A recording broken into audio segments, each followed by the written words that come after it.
यह है कि घरों में जैसे जैसे दीपावली की साफ सफाई होने लगती है तो लोग घरों में नई सजावट आदि करते हैं, किंतु घरों से देवी देवताओं की पुरानी या खंडित छवि, भगवान की पुरानी तस्वीरों को मंदिर से बाहर निकाल के पीपल आदि के पेड़ के आसपास रख देते हैं। वहां खुले में गंदगी में देवी देवताओं की छवि या तस्वीरों की दुर्दशा देखकर मन बहुत दुखी होता है। महाराज जी, इसमें समाज के लिए आपका एक निर्देश। हाँ बिल्कुल। जो भगवत विग्रह चाहे किसी देवी के हों, देवता के हों, ये हमारे पूज्य हैं, हमारे पूज्य रहे हैं, खंडित हो जाने पर भी वो हैं तो हमारे प्रभु के ना।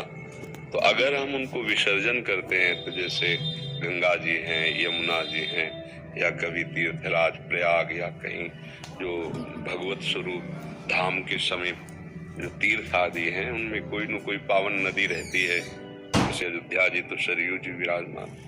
तब तक आप उनको घर में सम्मान पूर्वक रखिए जब तक आपकी तीर्थ यात्रा न हो।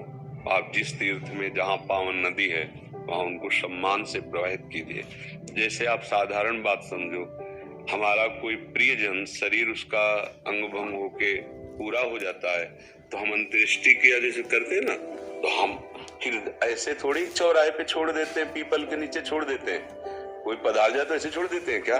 उनको दफनाते हैं, उनको प्रवाहित करते हैं या उनको अग्नि प्रदान करते हैं।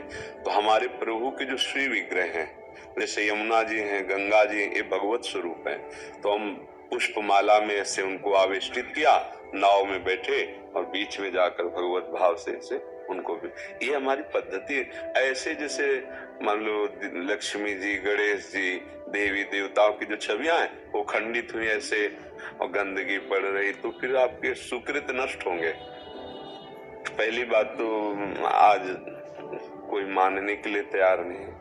हम सबसे प्रार्थना करते हैं कि जो आप अपने सामान को बेचने के लिए, बढ़ाने के लिए उसमें भगवान नाम दे देते हैं, भगवत रूप दे देते हैं, आप कार्ड में, निमंत्रण कार्डों में भगवान की छवियां छाप देते हैं, ये अपराध है। वो ऐसे भगवान की छवियां तिरस्कृत होती हैं। तो वही भगवान तो है जिनको हम सिंहासन में विराजमान किए, वही भगवान की छवियां आप अपने नाम के साथ पोस्टर में छवियां छपा दी, पोस्टर लगा, प्रोग्राम खत्म हुआ, फाड़ फाड़ के लोग फेंक दिए, नालियों में पड़े। इसी से बुद्धि भ्रष्ट हो जाती है। भ्रष्ट का मतलब जो हम सतमार्ग में आगे बढ़ना चाहते हैं उसमें बुद्धि नहीं, जो राजी हो जाती है, मान सम्मान, रुपया, पैसा, भोग वासना। तो हमें तो यही लगता है कि सब ये प्रार्थना स्वीकार करें कि छवियों का पहले आदर करना सीखो। प्रभु की जो छवि आपको ऐसा लगता है कि अब हम नवीन विराजमान करें तो उसको आप जाओ यमुना जी, गंगा जी, किसी पावन तीर्थ में उनको प्रवाहित कर दीजिए, या वहां नदी के पास जैसे बालू है तो ऐसे करके वो धारा ही है, वहां उनको विराजमान करके रज से ढक दीजिए। अब जब प्रवाह बाढ़ आएगी तो है, या जल में विसर्जित कर दीजिए, जैसा जैसा भाव बन पावे। पवित्र कोई सरोवर है उसके आसपास उनको ऐसे, मतलब अब वो प्रगट में कोई जीव तिरस्कार करे, अब जैसे पशु कुत्ता उसको तो ज्ञान है नहीं ना, आप पीपल के समीप रख दिए हो तो वहां लघुशंका भी कर सकता है। और जब खंडित मूर्ति है तो आदर बुद्धि से कोई देखता नहीं है, तो ये सब ठीक नहीं है। बहुत सुंदर बात है, एक लोक समाज की व्यवस्था की पवित्रता के लिए, भाव शुद्धि के लिए बहुत सुंदर बात है। जो भी छवि घर में विराजमान है, जब आपको उनको विसर्जित करना है तो किसी पावन नदी का आश्रय ले, आसपास वहां रज खोद करके उनको विराजमान कर ऊपर रज डाल दे, प्रणाम करे, या जैसे श्री विग्रह है तो फूल माला से आवेष्टित करके हृदय से लगा के प्रणाम करके ऐसे बीच धारा में ऐसे करें। ये बिल्कुल ठीक नहीं है। घर के बाहर रख दिया, चौराहे पे रख दिया, पीपल के नीचे, ये तो बिल्कुल ठीक नहीं है। और इसका सुधार करें, नहीं तो बुद्धि गिर जाती है, अब बुद्धि अपवित्र हो जाती है। बुद्धि को अपवित्र होने में देर नहीं लगे। और अच्छा, ड्राइवर नशे में हो जाए ना तो पूरी गाड़ी चौपट हो जाती है। जिंदगी बहुत अमूल्य है और हमारी बुद्धि खराब होती चली जा रही है। बिल्कुल फ्री में प्राण दे रहे हैं लोग, फ्री में गाड़ियों को ऐसे चला रहे हैं, बिगड़ा बिल मर गए। अब नशा पिए औरों को मारते हुए खुद मर, क्या हो रहा है? बुद्धि खराब हो रही ना। पूरा जीवन, इतना अमूल्य जीवन है मनुष्य जीवन, वो बुद्धि पवित्र नहीं इसलिए आपको नहीं लग रहा। एक एक सेकंड अमूल्य जीवन है।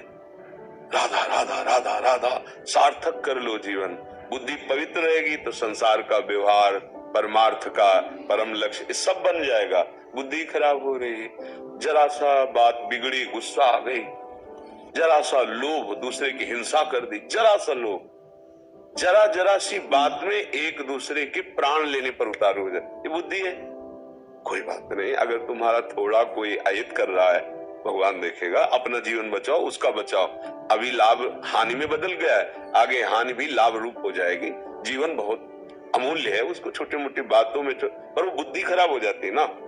तो इसलिए हर कार्य शास्त्र सम्मत किया जाए तो उससे भगवान की कृपा से जीवन, हम कहें भगवत प्राप्ति छोड़ो, कम से कम चैन से जीने लायक तो बुद्धि हो जाए।